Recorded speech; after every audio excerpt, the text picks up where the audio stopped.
Cesario Estrada Chavez, better known as Cesar Chavez, has been described as one of the most important labor leaders and civil rights activists that America has ever seen. In 2012, Barack Obama christened a national monument in his honor. Before that, California Governor Arnold Schwarzenegger inducted him into the California Hall of Fame in 2006. Before that, in 1992, he was given the Jefferson Award for Public Service. He's been described as a man with an indomitable will and unyielding dedication towards labor rights. But beneath all that, he's also a man who had no friends because he viewed friendship as a distraction. A man who is estranged from most of his children. A man who spent $80,000 of union money every week to employ 300 people in a private border patrol to violently beat the people he called wetbacks and keep them from entering America. As of 2026, he's also accused of abusing 2 underage girls and multiple rapes of fellow activist and co-founder of United Farm Workers, Dolores Huerta, resulting in 2 children. While some call him a saint, others would call him a caitiff. To say that he has left a complicated legacy would be an understatement. In 1898, Cesario Chavez crossed the border from Mexico into Texas. He would start a wood hauling business just outside of Yuma, Arizona. Eventually, he'd become successful enough to purchase a farm in 1906. It was only then that he felt comfortable bringing his wife Dorotea and their 8 children to America. One of those children was a boy named Gilbert, who would go on to marry another immigrant from Mexico named Juana Estrada. She had crossed into America as a baby in her mother's arm, landing in California before migrating to Yuma. In 1925, they would have their first child, a girl they named Rita. 2 years later, on the 31st of March in 1927, they would have a son, Cesario Chavez, but we all call him Cesar. For a while, the family had money. They did well. Libredo was able to keep the farm. He owned multiple buildings, including a store, a lodge, and a pool hall. The family felt comfortable and had 3 more children, Vicky, Richard, and Libredo Jr. Then the Great Depression came, and things took a hard turn. The family's farm was auctioned off in 1937 to pay for his grandmother's debts. This would lead to Cesar's family doing what many others did during the Great Depression. They would become migrant field workers. This is really the event that made Cesar who he became. In that moment, it was solidified for him that a capitalistic system based on white supremacy could be nothing but oppressive to others. With a strong Catholic faith, he, like many others, came to believe that poverty and suffering were closer to God than being wealthy. He grew to despise those who hoarded wealth as they were doing nothing to help others.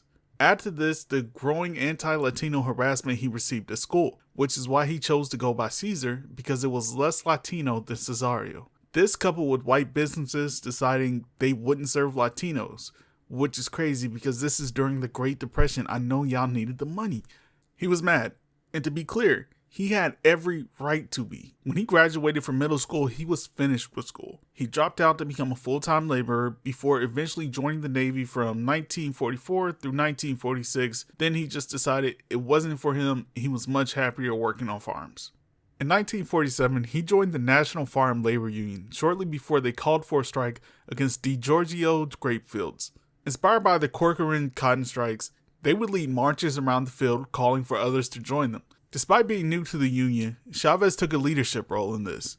It was also during this time he would meet Helen Favela, who would almost instantly become pregnant. The two were married in 1948 at the same wedding that Cesar's sister Rita was getting married. While Cesar worked in the lumber industry, they had 3 children back to back, Fernando, Sylvia, then Linda. Eventually, they'd have 8 children in total, and Cesar would have 10. While working as an apricot picker in San Jose, Cesar would meet Fred Ross and Father Donald McDonald. They were both white men, but were advocates for the Latino community. Chavez would assist Ross in opening up the Community Service Organization. They would run voter registration drives, help train local activists. This includes Cesar and Dolores Huerta. It was during this time he'd be introduced to the writings of labor organizers such as my fellow Hoosier Eugene V. Debs, as well as nonviolent resistance. He really took to the works of Mahatma Gandhi. Just to get off topic for a moment, Cesar Chavez really loved Mahatma Gandhi. He would decorate buildings with portraits and quotes from Gandhi. In his office, he would always keep a large portrait of Gandhi. He also kept portraits of Martin Luther King Jr., John F. Kennedy, and Abraham Lincoln, but he really loved Gandhi. Part of it was Gandhi's dedication to nonviolence, but also the embrace of poverty. I suppose it's a good thing Gandhi was his biggest influence because he was also influenced by Adolf Hitler, but we'll get to that later. His time with Fred Ross would basically turn into a 10-year learning experience. They would travel around setting up CSO branches anywhere they could. He'd hold carnivals and sell whatever he could get just to keep the funding going. However, it didn't always go as planned. In 1956, while living in San Jose, Cesar Chavez got the idea to sell Christmas trees to help the CSO raise funds. He drove to Eugene, Oregon to purchase trees. All of the trees had been sold or were at a higher price than he expected. So he drives to Portland and he purchases just under 1,000 trees. The trees he was purchasing weren't exactly top quality. They were dry and basically the leftovers that nobody else wanted. On the plus side, that would make them easy to transport. There was one little hiccup. He didn't have a truck that could haul that many trees. He didn't know anyone with a truck that could haul that many trees. Instead, he sat at the nearest truck stop approaching different truckers. Eventually, he found someone who could take the trees from Oregon to California. He finally gets to California and he starts selling trees. The trees don't sell the way he expects, and in the end, he only sells about half of them. Despite all the work that went into it, and the drive he had to keep going when the first plan didn't work out, he managed to lose $300 on the whole scheme. That's right, he didn't make any money. It was probably a rough Christmas. His efforts with the CSO would land him on the FBI's watch list around 1957. In 1959, he would become the CSO's national director, and he was pretty good at it, managing to bring in large donations and lead the biggest voter drive yet. However, in March 1962, he quit. In April of 1962, he starts the National Farm Workers Association with Dolores Huerta and Gilbert Padilla. Some sources won't mention Dolores or Gilbert, and some will only mention one. Most won't mention either as co-founders, but they all acknowledge the ridiculous amount of work both did, and the movement is not made up of just one. I feel they both should be acknowledged as co-founders, so I am.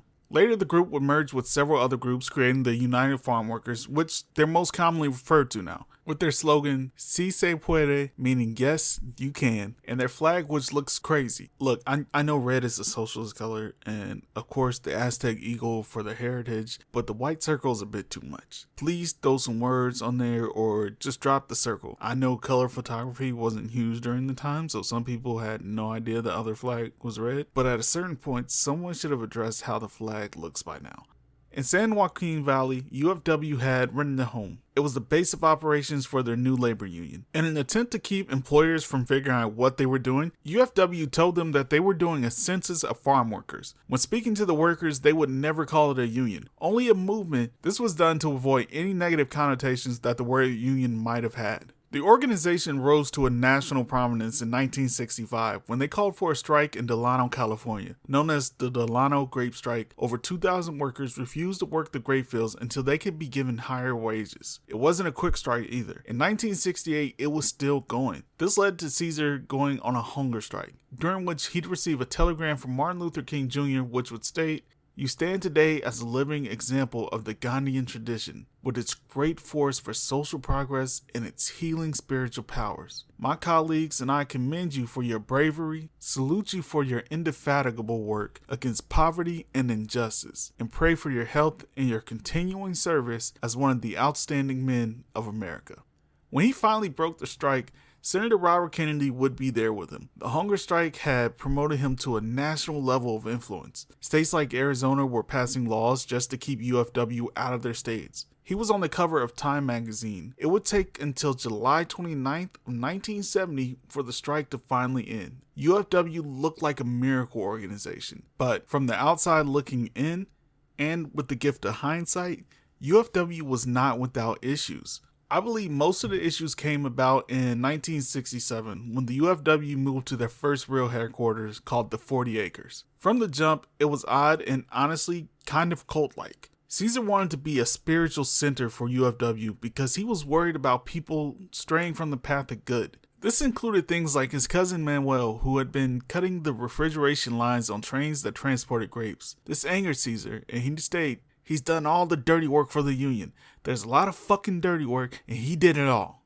At least that's what Cesar said. But history is a conversation, and we need to talk about how it looked like he was building a cult. The 40 Acres was decorated with quotes and images of Gandhi in both English and Spanish. There were Catholic services being held every night at the location, meaning sometimes hundreds would attend. While this is nice, there was plenty of beef within the ranks. Mexican members and Filipino members were not getting along and struggling for power. It didn't help that Cesar would bring in plenty of white activists and students from local campuses as well. But this is where the Adolf and the cult leader influences come in. Cesar would market himself as a hero to the people, while routinely purging leadership and members. On one hand, it seemed like he's just keeping fresh ideas rolling in, but multiple sources have stated he was simply removing people who disagree with him on tactics or even non-union politics. I'm not the only person to reach this conclusion either. Matt Garcia is a history professor and an author. He wrote a book called From the Jaws of Victory, in which he details Cesar's behavior and compares him to Synanon cult leader Chuck Daterick. In 1979, the New York Times would report on rumors that Cesar actually led sessions of the Synanon game and consulted with Chuck about how to cleanse dissenters from the UFW's ranks.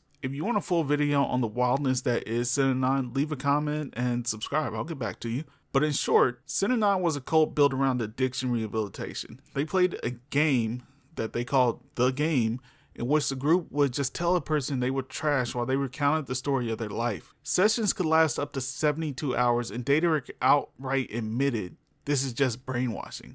The purges and internal conflict would continue well into the 80s and even into Cesar's retirement, with routine purging of those who did not agree. When the Delano grape strike finally ended in 1970, there was nobody to question Cesar's next move, a move he called the Illegals Campaign. During 1974, Chavez gave an interview with La Paz, and he accused companies of hiring undocumented workers to break strikes. In the interview, he would state, "We estimate 60 to 70% of the farm workers in California, of the resident worker, is out of a job because of the wetbacks. They're coming in by the thousands, just unbelievable. Well, there's an awful lot of illegals coming in by the hundred, by the thousands. Our people are, some of the schools are 100% illegals." He'd also go on to claim the U.S. was purposely leaving the border unguarded to allow it to continue. This would be the start of what he called the Illegals Campaign, to raise awareness about illegal immigration. In reality, he hired 300 people led by his cousin Manuel and paid them a total of $80,000 a week in what can be seen as a private and illegal border patrol to protect and serve on what he called the wet line, which was the border between Arizona and Mexico. Their idea of protecting the country was robbing and beating Mexican immigrants. These were not hands and fist beatings either. They used clubs, chains, and whips made of barbed wire woven together. There were even rumors of castration, but despite seeing the rumors several times, I could not find a first-hand source on that. While American media rarely reported on these incidents, Mexican newspapers were extremely detailed. The sheriff of Yuma, Arizona, Travis Yancey, was the person to reveal the 100-mile-long wet line filled with UFW's border patrol in military tents. In an interview republished with the New York Times, he'd stated, "Each tent was manned by 5 or 6 of their people who were paid $5 to $7 a day, plus their grub. They'd catch any wet coming through and beat the hell out of them, bomb the houses, and burn the cars." This campaign of his was so expensive that it nearly bankrupted the UFW, and Chavez straight up lied about it happening. First, he claimed no knowledge of it and had never heard of Manuel's name being involved. Then it was revealed they used code names, and Manuel's was Camacho. Cesar would later state he knew about the wet line, but there was never any violence. They only spoke to the people, going so far as to say, "If it happened, I know nothing about it. I tried to look into it. I talked to all the Mexican officials I could get a hold of. I checked everybody to get a feeling of what happened, but I didn't find anything that made me feel anything wrong had happened." This operation nearly bankrupted the UFW and led to Cesar's biggest challenges for leadership because everyone was not on board with his treatment of undocumented workers. While he survived some serious challenges in the 80s, he maintained control. But it wasn't all good. Membership continued to rapidly decline. At one point, there were over 60,000 members, and some sources even say that number is closer to 100,000. But by 1986, there were just 15,000 members left. Additionally, lawsuits began to pile up against UFW because of their tactics. In 1993, while staying in San Luis with a supporter, preparing to testify for a trial, Cesar would die from natural causes at 66. While he left behind a legacy of laborers' rights, he also left behind a regime of harassment against undocumented workers, political rivals within his own organization, the alienation of his children for wanting to be middle class, misogyny, and sexual abuse. People are complicated, and they have layers. Chavez is no different. With the 2026 removal of his name from celebrations and monuments, even by lifelong allies, at such a quick pace, it doesn't leave much doubt about the accusations. Not just about the sexual abuse allegations, but allegations that he often teetered on the verge of turning UFW into a cult that will follow him without question. That leads to question, how will you remember Cesar Chavez? A saint? A caitiff? A cult leader? Activist? Or somewhere in between?